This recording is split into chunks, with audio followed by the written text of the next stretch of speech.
Man, Cowboy fans, excuse my appearance. I need a shave, boy. I tell you.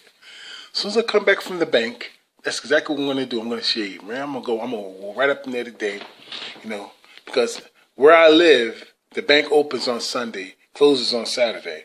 And that's just the aspect of it, of the city. So anyway, I wanted to point out something to you guys. Was I right? I didn't want to be right. Didn't I tell you? We're going to be still talking about this contract. Here it is, Super Bowl Sunday. And all we're talking about, even more than half the time, is not the Super Bowl, the upcoming Super Bowl, of who's playing, who the opponents are, but the contracts of the Dallas Cowboys. Dak Prescott in particular, and Mahomes. We're talking about his contract coming up soon, and Dak Prescott's contract coming up too soon. He's going to be this, and how much he's going to get paid. All of a sudden, the Cowboys take over. I don't even want that to happen. I'm a proud Cowboy fan, of course, but I don't want that to happen. Because you know why? It gets in a way of being destructive and distractive.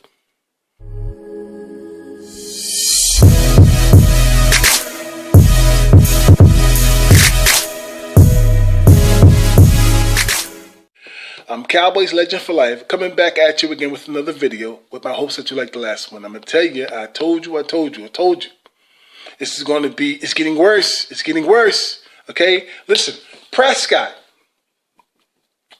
It is so unfair to him. It's so unfair to us what's going on, man. And he's on every effing channel. Rich Eisen, the NFL Network, everybody's channel, all they talking about his contract. He don't even want to talk about it. He wants to talk about just being there, or talk about the opponents and what's going on in the Super Bowl. Him being a professional and showing himself like the others have. Look, DeMarcus Lawrence was another one, another distraction, and he said some of the most dumbest things. I told you the other day when he was talking about. He said some of the most dumbest things you want to hear. You don't ever want to hear somebody who's on your team. Man, it's just absolute dumb. Okay, but this crap has got to stop. What the fuck is wrong with the Joneses, man? You don't want this type of fucking press. You don't want this type of goddamn attention, man. To me, this is negative attention. They used to tell you any news is good news, whether it's negative or not. But that's bullshit, man. That's bullshit. You don't want this type of attention. See, I think Dak Prescott's getting unhappy, very unhappy. Okay, and you sit there and tell me if I'm somebody who had the most wins in NFL since coming into the league, other than one player above me, okay, and he's about to leave the league, whether you want to believe that or not, he's about to leave this league and maybe not this season but next year. That's Tom Brady, all right, and I'm being number 2, and I'm also hold around 10 NFL and team records. Okay, and I beat my division more so than any other division. I'm beating the stank out of them. Okay, my record is second to none in that division. In black, when you think about it in terms of percentage, my record is second to none to anyone in that quarterback in that whole conference. You understand? My winning record is better than anybody in that whole conference. So with mine said, you're telling me I got to take a home team discount. You didn't think about that for Zeke Elliott, Lawrence, Martin, you understand? You didn't think about that, but you want to tell me that I got to step back and give you a discount when you just bought yourself a couple of seasons ago a $300 million fucking boat. Yeah, that's what I'm going to do. I'm going to make sure you can pay for that $300 million fucking boat.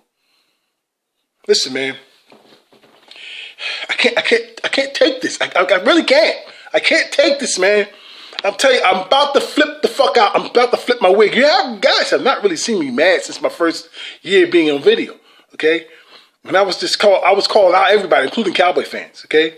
And I calmed that down a bit, okay, about the Cowboy fans because the Eagle fans were enough, and the Giant fans were enough too.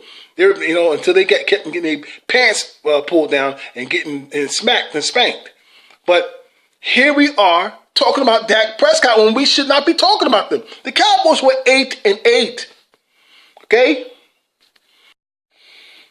If you were a quarterback drafted in 2016 in the same class of all those who were in the same year.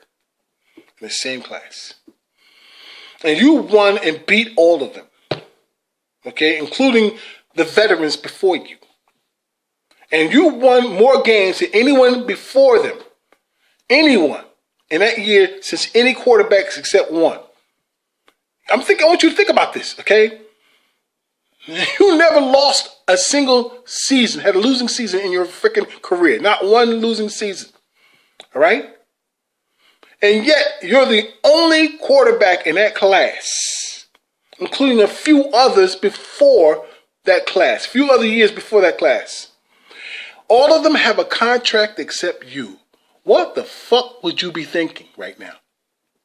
I want you to think about that. You're the only one who do not have a contract who's still in the league, vis-a-vis Paxton Lynch. Now, in which your freaking boss tried to go get him before you and couldn't do it. One of the worst quarterbacks, one of the worst picks, and one of the worst freaking bombs in the history of the NFL, Paxton Lynch stole money from the NFL, from the Denver Broncos, by them. And yet, him being gone and the rest being still here, including, I think, Teddy Bridgewater, and you're the only one who doesn't have a fucking contract. What would you be thinking? That you got a magnificent boss who just knows how much he loves you? He tells you that all kinds of things, that you're good and you're a good guy and we're glad to have him. Yes, sir, Bob. You know what I'll be thinking? I wouldn't play for you, motherfucker. Fuck you. I'm waiting for a contract. Somebody give me what the hell I want. I can get the hell out of Dallas. And I mean that. So all you guys out there who think that you didn't want Prescott in the first place, I hope it turns out that way. I hope it goes to the goddamn Chargers. They need a quarterback. And I guarantee you they'll be in the fucking postseason. And the Cowboys will be sitting here doing nothing like me right now. Jerry Jones has ruined this team enough, man. Even with the coaching change, he's fucking this team up. Even with the coaching changes, he's screwing this team up. And all this sitting there going, boy, I believe in Jerry Jones. Yeah, but it. I keep telling you, y'all some of the dumbest motherfuckers I've come across, man. Yeah, I know it. You know, I didn't fully agree about the McCarthy pick. You understand? I know that. But right now, he's the best thing right now I can deal with him being the coach of the Cowboys, because he went and picked Mike Nolan. Beautiful fucking pick, Mike Nolan. That was great. Okay? As a defensive coordinator. And then subsequently kept Moore. Great thing to do. All right? But you got to turn around with all this damn thing. You talk about you got 26 goddamn free agents and you haven't made a move yet to neither one of them. Except maybe to say goodbye to some of them and let them go. That's fine. What's your decision? And especially your top player on your team. That's Dak Prescott. Yeah, Ezekiel Elliott's been paid already. And he had to pull muscle to do it. He had to show muscle to get that fucking contract from that fucking airhead, fucking Addis asshole, dickhead, fucking Jerry Jones. Zeke, the guy you paid, bitch. Now you're going to pay Dak Prescott. If you don't pay him, I want to see him someplace else. I don't want to see him with you, Jerry. I want to see you suffer some more. I want to see you suffer for another goddamn 10 years from your bad decisions. I'm out.